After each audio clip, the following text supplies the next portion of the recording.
आजादी के 76 साल बाद सुप्रीम कोर्ट में डॉक्टर भीमराव अंबेडकर की प्रतिमा लगने जा रही है, जिसे लेकर हरियाणा के गृह मंत्री अनिल विज ने विपक्ष पर कटाक्ष करते हुए कहा कि ये बहुत बड़ी बात है, क्योंकि आजादी के बाद जिसने देश की राजनीति संभाली और इसी नाम पर जिन्होंने 70 साल तक राजनीति की, उन्होंने तो लगाई नहीं। हमारी पार्टी ये कार्य कर रही है। जिन्होंने देश को बनाने में सही काम किया है, उनकी प्रतिमा लगा उन्हें सम्मान दिया जा रहा है।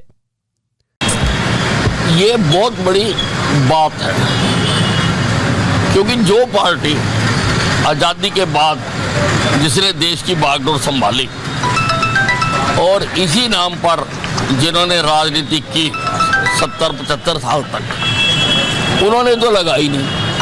परंतु हमारी पार्टी जितने भी देश के निर्माता हैं, जिन्होंने इस देश को बनाने में सही मानों में काम किया है, उनको सम्मान देने के लिए ऐसी प्रतिमा लगाई जा रही है।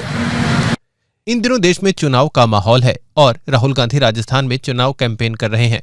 इसी बीच वे प्रधानमंत्री नरेंद्र मोदी पर लगातार जमकर निशाना साध रहे हैं। राहुल गांधी ने प्रधानमंत्री नरेंद्र मोदी के साथ साथ अडानी और अमित शाह पर निशाना साधते हुए कहा कि पीएम मोदी सामने से टीवी पर आते हैं और हिंदू मुसलमान नोटबंदी करते हैं। कैसे अडानी आकर आपका पैसा लेकर चला जाता है और अमित शाह देखते हैं कि किसी ने देखा तो नहीं। इस बयान के बाद राहुल गांधी गृह मंत्री अनिल विज के निशाने पर आ गए हैं और विज ने कहा कि राहुल गांधी को सोते जागते मोदी और अडानी नजर आते हैं। राहुल गांधी जी को तो सोते जागते मोदी जी और अडानी नजर आते हैं। अब वो ये भूल जाते हैं कि वो कह क्या रहे हैं। वो कह रहे हैं कि मोदी जी नोट बंद कर देते हैं और अडानी ले जाता है। जो नोट बंद हो गया उसको कोई कैसे ले देगा? जो बंद ही हो गया नोट, उसको कोई कैसे ले देगा? लेकिन मुझे राहुल गांधी जी की समझ पर तरस आता है। ईडी ने नेशनल हेराल्ड की 751 करोड़ रुपए की संपत्ति जब्त की, जिसके बाद मल्लिकार्जुन खड़गे ने कहा कि भाजपा चुनाव हारने के डर के कारण जांच एजेंसियों का दुरुपयोग कर रही है, जिस पर निशाना साधते हुए हरियाणा के गृह मंत्री अनिल विज ने कहा कि जांच एजेंसी का पहली बार सदुपयोग हो रहा है। जो तुमने काले कारनामे कर रखे हैं, या तो बता दो वो काले कारनामे नहीं है। एक तो काले कारनामे रख रहे हैं एजीएल में और नेशनल हेराल्ड में जिस प्रकार चंदा डाइवर्ट किया, और हरियाणा में भी जिस प्रकार हुड्डा ने एक हुड्डा का प्लॉट देकर अपने बेटे दीपेंद्र को उसका डायरेक्टर बना दिया। इन सभी मामलों में लोग उत्तर जानना चाहते हैं। जांच एजेंसियां का पहली बार सदुपयोग हो रहा है। जो तुमने काले कारनामे कर रखे हैं, अब जा तो बता दो वो काले कारनामे नहीं हैं। जो काले कारनामे कर रखे हैं और एजीएल में और नेशनल हेराल्ड में जो जिस प्रकार से तुमने पार्टी का चंदा इसमें डाइवर्ट किया, और हरियाणा में भी भूपिंदर सिंह हुड्डा ने एक हुड्डा का प्लाट देकर और अपने पुत्र को उसका डायरेक्टर बना लिया, दीपेंद्र हुड्डा को। तो ये सारे मामले लोगों को लोग इनके उत्तर जानना चाहते हैं। लोग चाहते हैं कि इसमें क्या कार्रवाई हुई जिस प्रकार के ये खेल हुए।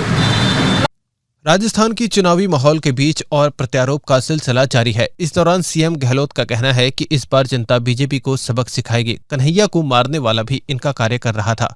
कर्नाटक की तर्ज पर राजस्थान में भी भाजपा को जवाब मिलेगा, जिस पर पलटवार करते हुए हरियाणा के गृह मंत्री अनिल विज ने कहा कि राजस्थान में तो कांग्रेस पूरी तरह हार रही है और गहलोत जी को कांग्रेस डूबती हुई नजर आ रही है, इसीलिए इस प्रकार का नेगेटिव प्रचार कर रहे हैं। देखिए, राजस्थान में तो कांग्रेस बड़ी बुरी तरह से हार रही है और गहलोत जी को कांग्रेस डूबती हुई नजर आ रही है, इसलिए इस प्रकार के अनर्गल प्रचार कर रहे हैं।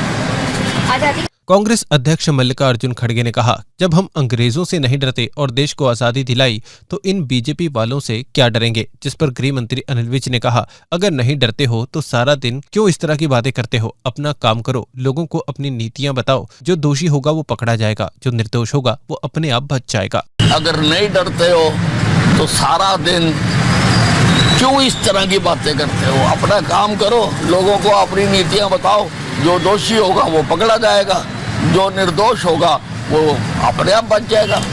अपने आसपास से जुड़े ऐसे ही अपडेट्स पाने के लिए देखते रहे अंबाला ब्रेकिंग न्यूज। हमें फेसबुक पर लाइक करें, यूट्यूब पर सब्सक्राइब करें और अपने एप्पल और एंड्रॉइड मोबाइल फोन के प्ले स्टोर से हमारी app Ambala breaking news download करें।